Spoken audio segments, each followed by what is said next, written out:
Good morning student.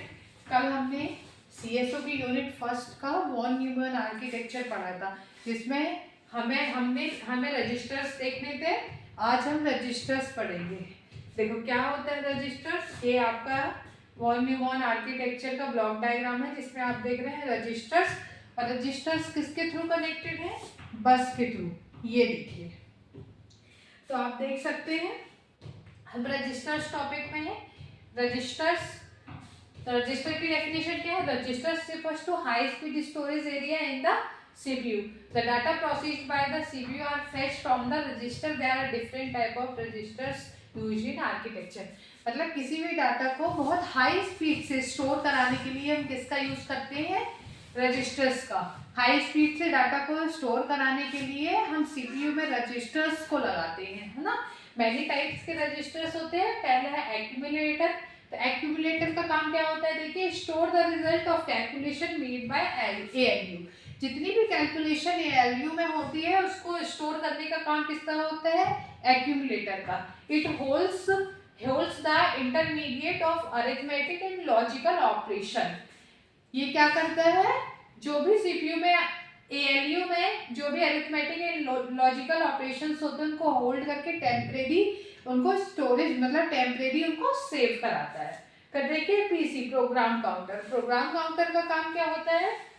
Keep tracks of the memory location of the next instruction to the dealt with. मतलब keep tracks मतलब कहने का मतलब जो भी आपके ट्रैक्स होते हैं, जो ट्रैक्स में आपकी मेमोरी डिवाइडेड होती है, तो उन ट्रैक्स में जो आपका नेक्स्ट इंस्ट्रक्शन क्या होता है, जो नेक्स्ट इंस्ट्रक्शन होता है उसकी लोकेशन को आपका बताता है। इसका काम होता है आपका प्रोग्राम काउंटर का। फिर क्या आता है? देखिए, memory address register. Memory address register का काम क्या होता है? It stores the memory location of instruction that need to be fetched from memory और स्टोरेड इन द मेमोरी। जो मेमोरी एड्रेस रजिस्टर है, मेमोरी एड्रेस रजिस्टर का काम क्या होता है? आपके जो भी मेमोरी है, जो भी फाइल्स है, उनको एड्रेस प्रोवाइड करना। एक एड्रेस प्रोवाइड करता है और लोकेशन, जो जिस लोकेशन में वो एड्रेस रखा होता है उस लोकेशन के थ्रू वो एड्रेस को उठा के वापस से क्या करता है? उसको सेव कराता है। फिर है आपका memory data register. Memory data register में क्या आता है? देखो, it is store instruction fetch from memory और any data that is to be transferred and stored in the memory। जो भी इंपॉर्टेंट डाटा होता है, जो जिस लोकेशन पर रखता है उस लोकेशन से उस डाटा को फेच करा के उस डाटा को क्या कराता है? वापस से सेव कराता है। ये काम किसका होता है? मेमोरी डाटा रजिस्टर का। फिर है current instruction register. It stores the most recently fetch instruction while it waiting to be coded and executed. ये क्या करता है? जो भी करंट में इंस्ट्रक्शन, रिसेंट में इंस्ट्रक्शन चल रहा होता है उसको फेच करके क्या करता है? उसको सेव कराता है जब वो क्या हो जाता है? एग्जीक्यूट हो जाता है। फिर है instruction buffer register. Instruction buffer register का काम क्या होता है? The instruction that is not be executed immediately in place in the instruction buffer register. मतलब वो जो रजिस्टर्स एग्जीक्यूट नहीं हो चुके होते, जो भी प्रोसेस, जो भी इंस्ट्रक्शन एग्जीक्यूट नहीं होती हैं, उन प्रोसेसेस को क्या करता है? इमीडिएटली जो प्रोसेस रनिंग पे एग्जीक्यूशन पे चल रही होती है उसकी जगह पे वो जो प्रोसेस रन नहीं होती है उसको रन कराता है। ये काम किसका होता है? इंस्ट्रक्शन बफर रजिस्टर का। अब देखिए व्हाट इज बसेस।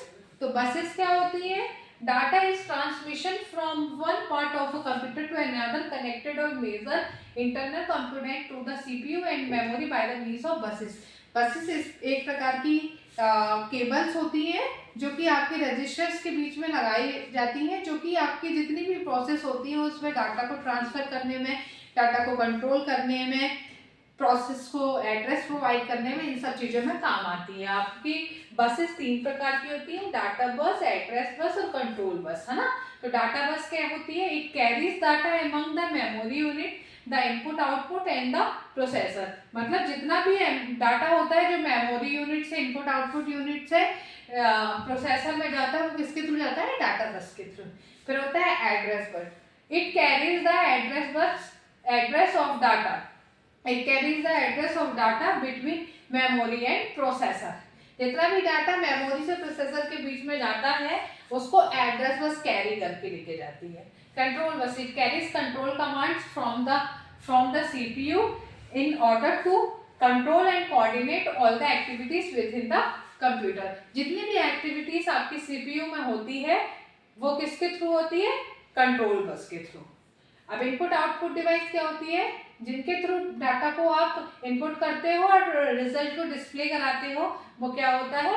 इनपुट और आउटपुट डिवाइस। इनपुट डिवाइस में आपकी मेमोरी आ जाती है और आउटपुट डिवाइस में आपकी सेकेंडरी स्टोरेज आ जाती है, जिसके थ्रू आप क्या करते हो? जो भी आपके इंस्ट्रक्शन रहते हैं उनको स्टोर करके काम करते हो।